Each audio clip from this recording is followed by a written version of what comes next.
ओम शांति, ओम शांति, ओम शांति, ओम शांति, ओम शांति। ओम शांति। आज 24 दिसंबर 2023 बाबा ने मीठी मधुर मुरली में बताया कि हम बच्चे सब प्यार के सागर के बच्चे हैं, तो उसके स्नेह में लवलीन रहने वाले हैं। तो बाबा कहते हैं कि हमें कैसे बनना है, जिसे सब प्यार करें, क्योंकि वो परमात्मा भी कौन है? प्यार का सागर है। तो हमें पुराने संस्कार जो हमारे हैं उन्हें ख़त्म करना है और अपने आत्मा के जो निजी संस्कार हैं, आत्मा के निजी संस्कार सुख, शांति, प्रेम, आनंद, ज्ञान, पवित्रता और शक्ति, यानी कि शक्ति स्वरूप आत्मा है।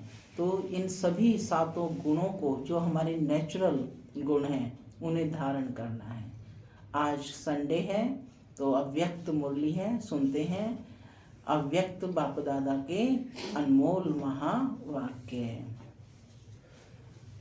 मुरली का शीर्षक है पुराने संस्कारों को खत्म कर अपने निजी संस्कार धारण करने वाले एवर रेडी बनो। पुराने संस्कारों को खत्म कर अपने निजी संस्कार धारण करने वाले एवर रेडी बनो। एवर रेडी बनो, एवर रेडी बनो। आज बाप दादा अपने चारों ओर से विश्व के बाप के लव में लवलीन और लकी बच्चों को देख रहे हैं। कैसे बच्चों को देख रहे हैं? हाँ, लव में लवलीन और लकी बच्चों को देख रहे हैं।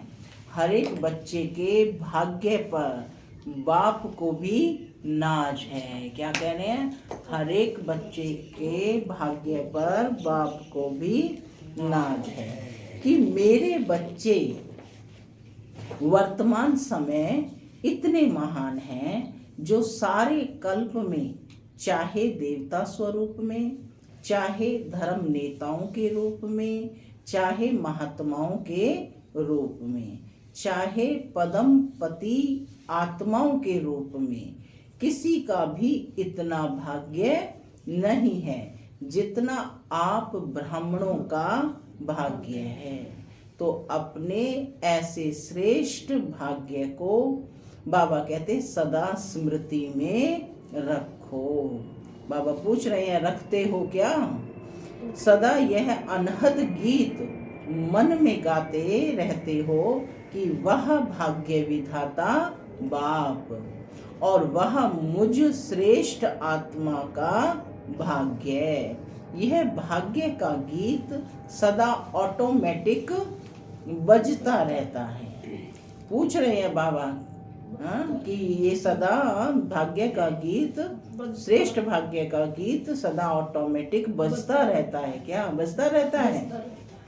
बाप बच्चों को देख देख सदा हर्षित होते हैं, बच्चे भी हर्षित होते हैं, लेकिन कभी कभी बीच में अपने भाग्य को इमर्ज करने की बजाय मर्ज कर देते हैं। जब बाप देखते हैं कि बच्चों के अंदर अपने सौभाग्य का नशा निश्चय मर्ज हो जाता है, तो क्या कहेंगे? ड्रामा कहेंगे ना। लेकिन बाप दादा सभी बच्चों को सदा ही भाग्य के स्मृति स्वरूप देखना चाहते हैं। आप भी सभी चाहते यही है ना? लेकिन बीच में आ जाता है, बीच में क्या आ जाता है? लेकिन किसी से भी पूछो तो सब बच्चे यही लक्ष्य रख करके चल रहे हैं कि मुझे बाप समान बनना ही है। लक्ष्य बहुत अच्छा है, जब लक्ष्य श्रेष्ठ है, बहुत अच्छा है, फिर कभी इमर्ज रूप और कभी मर्ज रूप क्यों? पूछ रहे हैं बाबा, कारण क्या? बाप दादा से इतने अच्छे अच्छे वायदे भी करते हैं, रूह रिहान भी करते हैं, फिर भी लक्ष्य और लक्षण में अंतर क्यों? तो बाप दादा ने रिजल्ट में देखा कि कारण क्या है। वैसे तो आप सब जानते हैं, नई बात नहीं है, फिर भी बाप दादा रिवाइज करते हैं। बाप दादा ने देखा 3 बातें हैं। अब क्या रिवाइज करते हैं? 3 बातें देखिए, नोट कर लो। एक है सोचना, संकल्प करना। दूसरा है बोलना और वर्णन करना। पहला क्या है? सोचना, संकल्प करना। दूसरा है बोलना और वर्णन करना। और तीसरा है कर्म में, प्रैक्टिकल अनुभव में और चलन में लाना, कर्म में लाना। तीसरा क्या है? कर्म में, प्रैक्टिकल अनुभव में और चलन में लाना, कर्म में लाना। तो तीनों का समान बैलेंस बाबा ने क्या देखा? कम है। जब बैलेंस होता है तो निश्चय और नशा इमर्ज होता है। निश्चय और नशा इमर्ज होता है, और जब बैलेंस कम है तो निश्चय और नशा मर्ज होता है। रिजल्ट में देखा गया कि सोचने की गति तो बहुत अच्छी भी है और फास्ट भी है। बोलने में रफ्तार और नशा वह भी 75% ठीक है। बोलने में मेजॉरिटी होशियार भी है, लेकिन प्रैक्टिकल चलन में लाने में टोटल मार्क्स कम हैं। तो 2 बातों में ठीक है, लेकिन तीसरी बात में बहुत कम है। तो पूछ रहे हैं उसका कारण क्या है? कर्म में, प्रैक्टिकल में कम है, उसका कारण क्या है बाबा? देह अभिमान। जब संकल्प भी अच्छा है, बोल भी बहुत सुंदर रूप में है, फिर प्रैक्टिकल में बाबा पूछ रहे हैं कम क्यों होता है? कारण क्या है जानते हो? हाँ या ना बोलो, जानते हो? नहीं जानते? जानते बहुत अच्छा है। बाबा कहते जानते बहुत अच्छा है। अगर किसी को भी कहेंगे इस टॉपिक पर भाषण करो या क्लास कराओ तो कितना अच्छा क्लास कराएंगे, और बड़े निश्चय नशे फलक से भाषण भी करेंगे, क्लास भी कराएंगे, कराते हैं। बाप दादा सबके क्लासेस सुनते हैं, क्या क्या बोलते हैं, मुस्कुराते रहते हैं। वाह वाह बच्चे वाह। मूल बात है, बाप दादा ने पहले भी सुनाया है कि यह रिवाइज कोर्स चल रहा है। ये कैसा कोर्स चल रहा है? रिवाइज कोर्स चल रहा है। तो बाप कहते हैं कि कारण एक ही है, ज्यादा भी नहीं है, एक ही कारण है। और बाप दादा समझते हैं कि कारण को निवारण करना मुश्किल भी नहीं है, बहुत सहज है। लेकिन फिर आ गया, सहज को मुश्किल बना देते हैं। मुश्किल है नहीं, बाबा कहते बना देते हैं। क्यों? नशा मर्ज हो जाता है। एक ही कारण है, जो भी धारणा की बातें सुनते हो, करते भी हो, चाहे शक्तियों के रूप में चाहे गुणों के रूप में, धारणा की बातें बहुत अच्छी अच्छी करते हो। इतनी अच्छी करते हो जो सुनने वाले चाहे अज्ञानी हैं चाहे ज्ञानी, सुनकर बहुत अच्छा कहकर खूब तालियां बजाते हैं। मंदिर में गया था। हाँ तो अच्छी बात है ना, सेवा ही करें। तो इतनी अच्छी करते हो कि जो सुनने वाले चाहे अज्ञानी चाहे ज्ञानी सुनकर बहुत अच्छा कहकर खूब तालियां बजाते हैं। बहुत अच्छा कहा, लेकिन कितनी बार लेकिन आया, यह लेकिन ही विघ्न डाल देता है। लेकिन शब्द समाप्त होना, बाबा क्या कह रहे हैं कि ये लेकिन शब्द समाप्त होना अर्थात बाप समान समीप आना, और बाप के समीप आना अर्थात समय को समीप लाना। नोट कर लो पॉइंट, बाप समान समीप आना और बाप के समीप आना अर्थात समय को समीप लाना। लेकिन अभी तक लेकिन शब्द कहना पड़ता है। बाप को अच्छा नहीं लगता लेकिन कहना ही पड़ता है, कहना ही पड़ता है। तो कारण क्या है? जो भी कहते हो धारण भी करते हो, धारणा के रूप से धारण करते हो। और वह धारणा किसकी थोड़ा समय, किसकी ज्यादा समय भी चलती है, लेकिन धारणा प्रैक्टिकल में सदा बढ़ती चले। उसके लिए यही मुख्य बात है कि जैसे द्वापर से लेकर अंतिम जन्म तक जो भी अवगुण व कमजोरियां हैं उसकी धारणा संस्कार रूप में बन गई है। और संस्कार बनने के कारण मेहनत नहीं करना पड़ता। छोड़ना भी चाहते हैं, अच्छा नहीं लगता, फिर भी कहते हैं क्या करें, मेरा संस्कार ऐसा है। क्या कहते हैं? कि मेरा संस्कार ऐसा है। आप बुरा नहीं मानना, मेरा संस्कार ऐसा है। संस्कार बना कैसे? बाबा पूछ रहे हैं कि ये संस्कार बना कैसे? बनाया तभी तो बना ना। तो जब द्वापर से ये उल्टे संस्कार बन गए जिससे आप समय पर मजबूर भी होते हैं, फिर भी कहते हो क्या करें, संस्कार है। तो संस्कार सहज न चाहते हुए भी प्रैक्टिकल में आ जाता है ना। किसी को क्रोध आ जाता है, थोड़ा समय के बाद कहते आप बुरा नहीं मानना, मेरा संस्कार है।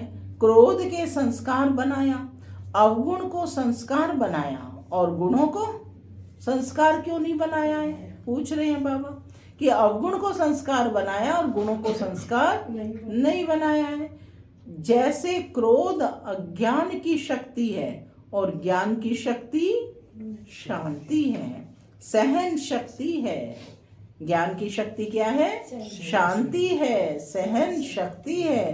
तो अज्ञान की शक्ति क्रोध को बहुत अच्छी तरह से संस्कार बना लिया है और यूज भी करते रहते हो, फिर माफी भी लेते रहते हो। यही करते रहते हैं ना, माफ कर देना। क्या कहते?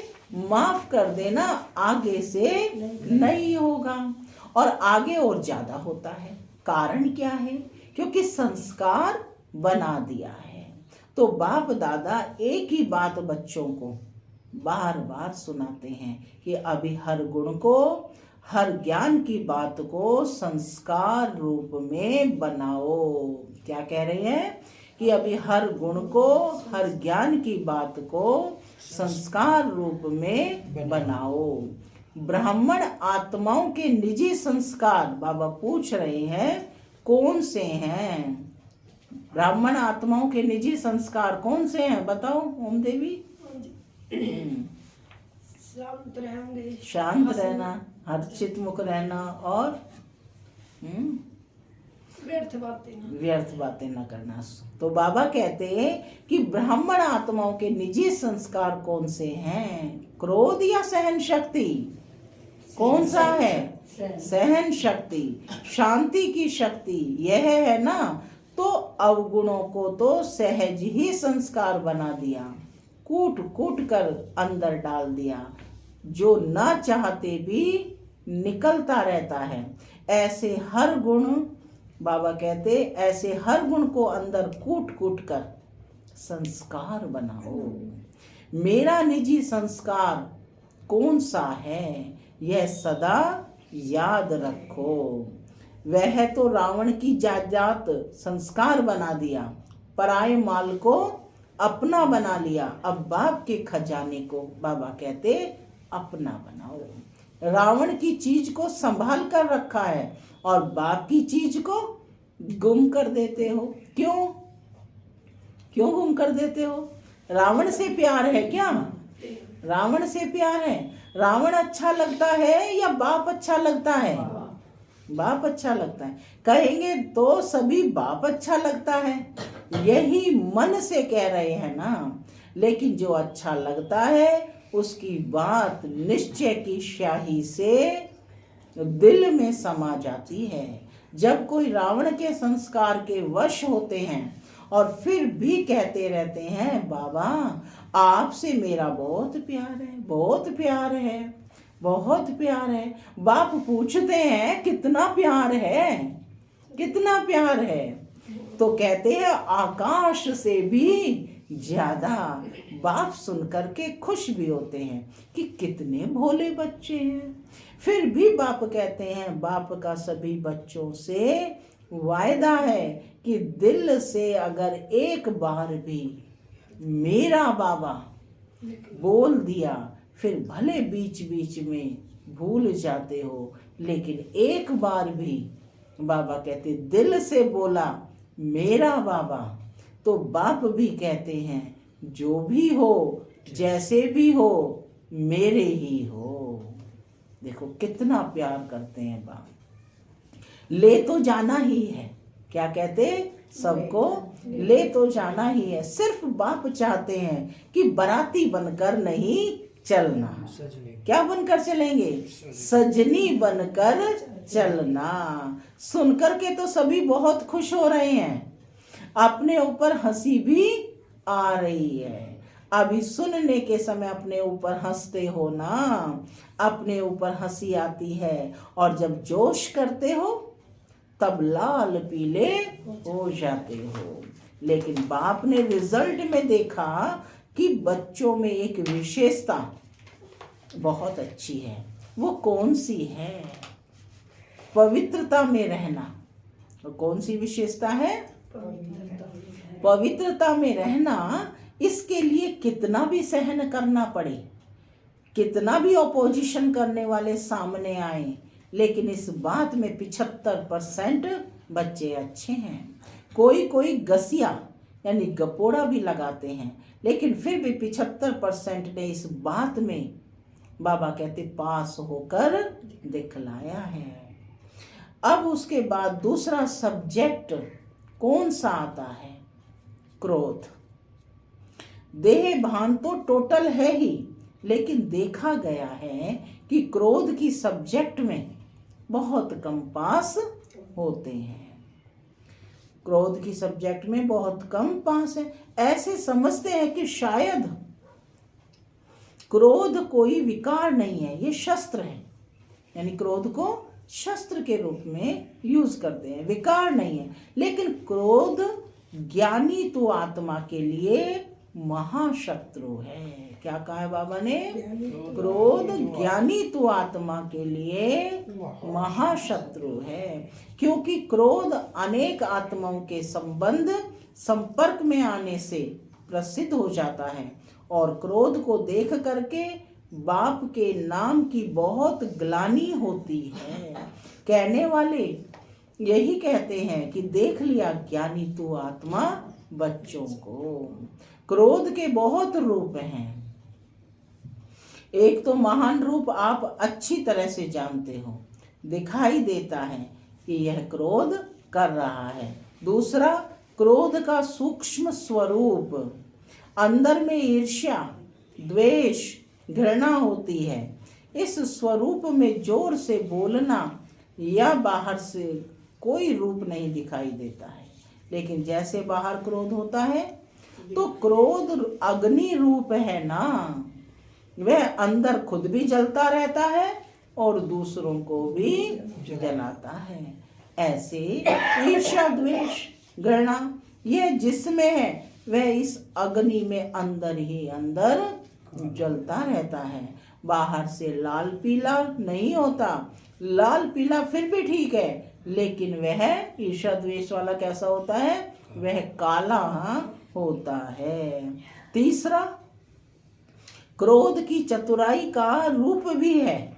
वह क्या है? कहने में समझने में ऐसे समझते हैं, वह कहते हैं कि कहाँ कहाँ सीरियस होना ही पड़ता है। क्या कहते हैं? कि कहाँ कहाँ सीरियस होना ही पड़ता है। कहते काम कैसे चलेगा, कहाँ कहाँ लॉ उठाना ही पड़ता है कल्याण के लिए। अभी कल्याण है या नहीं वह अपने से पूछो, बाबा कह रहे हैं बाप दादा ने किसी को भी अपने हाथ में लॉ यानी कानून उठाने की छुट्टी नहीं दी है। क्या कोई मुरली में कहा है कि भले लॉ उठाओ, कानून को उठाओ? कहा है क्रोध नहीं करो? कहा है ऐसा?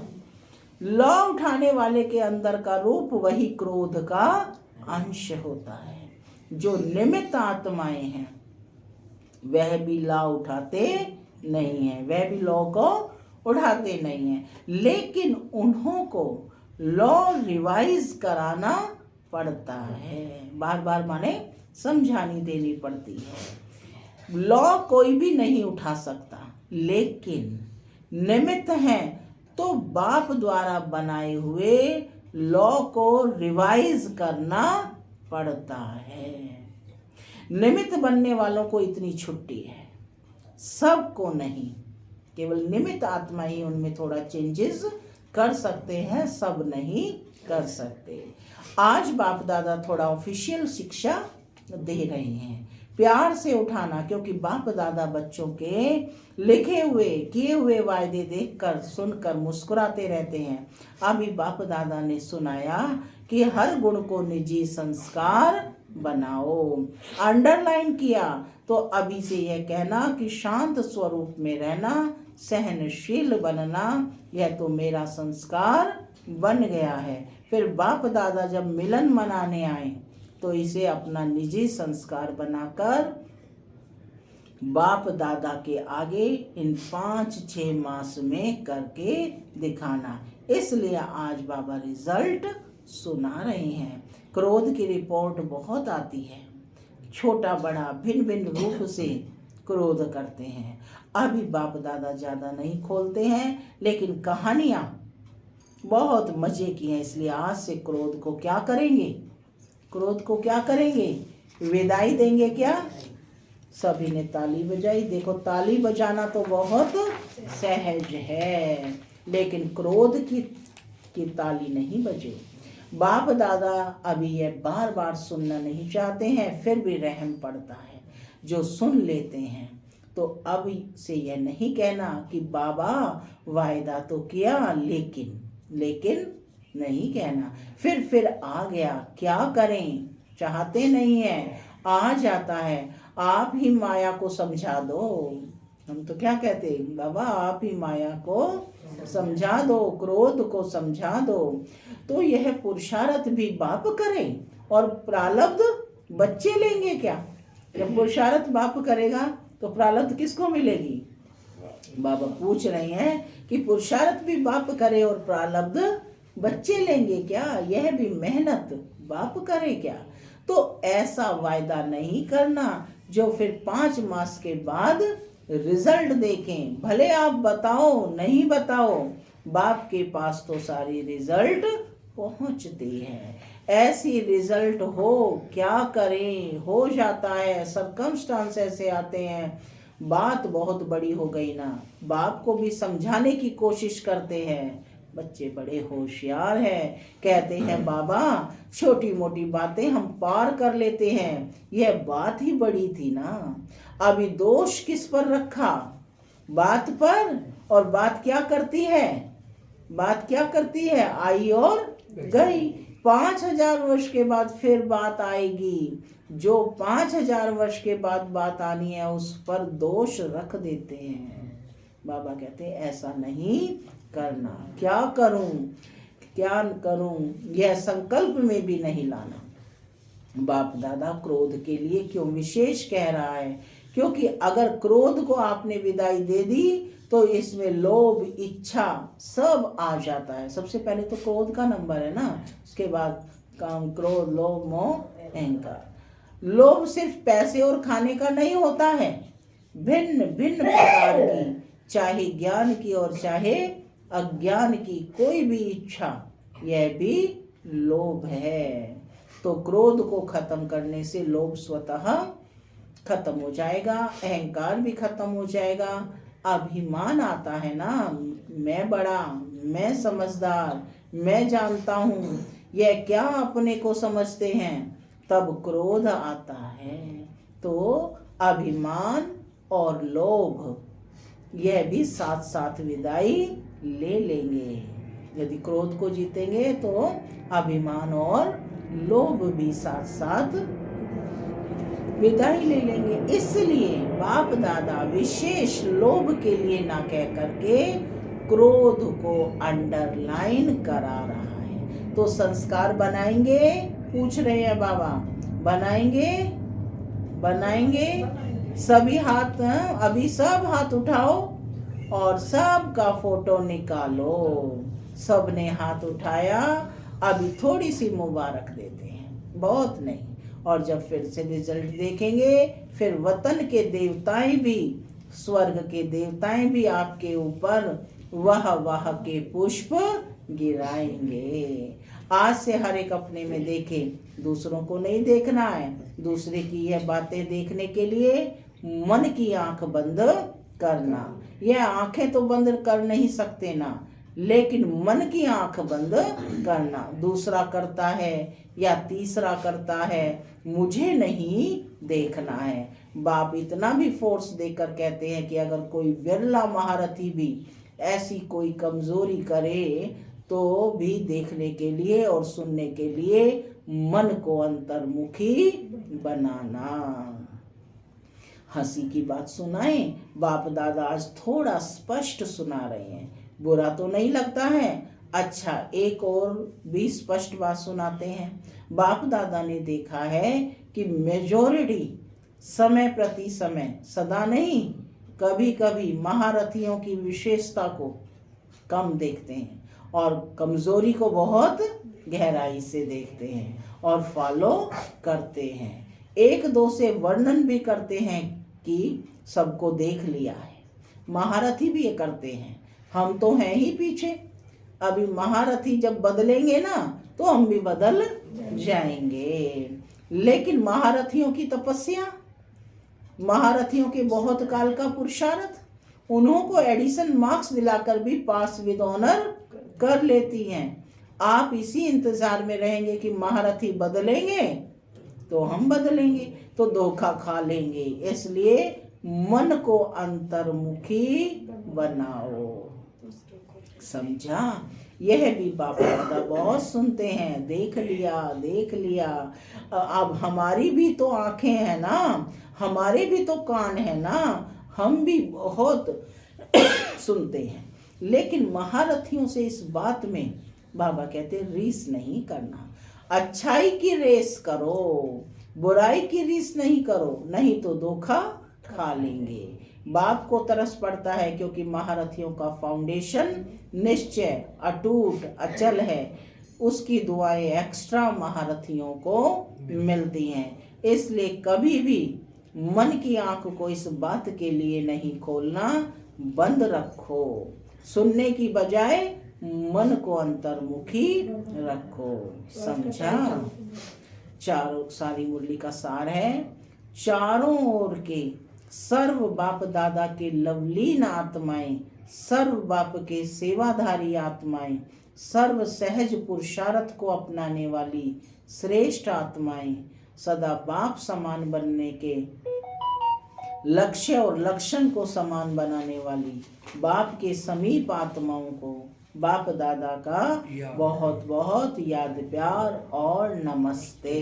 हम बच्चों की भी बाप दादा को प्यार, गुड मॉर्निंग और नमस्ते नमस्ते सदा रहो हंसते। वरदान है, सबको अमर ज्ञान दे, अकाले मृत्यु के भय से छुड़ाने वाले शक्तिशाली सेवाधारी भव। सबको अमर ज्ञान दे, अकाले मृत्यु के भय से छुड़ाने वाले शक्तिशाली सेवाधारी भव। दुनिया में आजकल अकाले मृत्यु का भी डर है। डर से खा भी रहे हैं, डर से चल भी रहे हैं, सो भी रहे हैं। ऐसी आत्माओं को खुशी की बात सुनाकर भय से छुड़ाओ।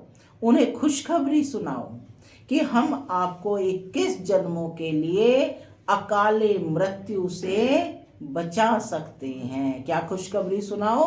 कि हम आपको 21 जन्मों के लिए अकाले मृत्यु से बचा सकते हैं। हर आत्मा को अमर ज्ञान दे, अमर बनाओ, जिससे वे जन्म जन्म के लिए अकाले मृत्यु से बच जाएं।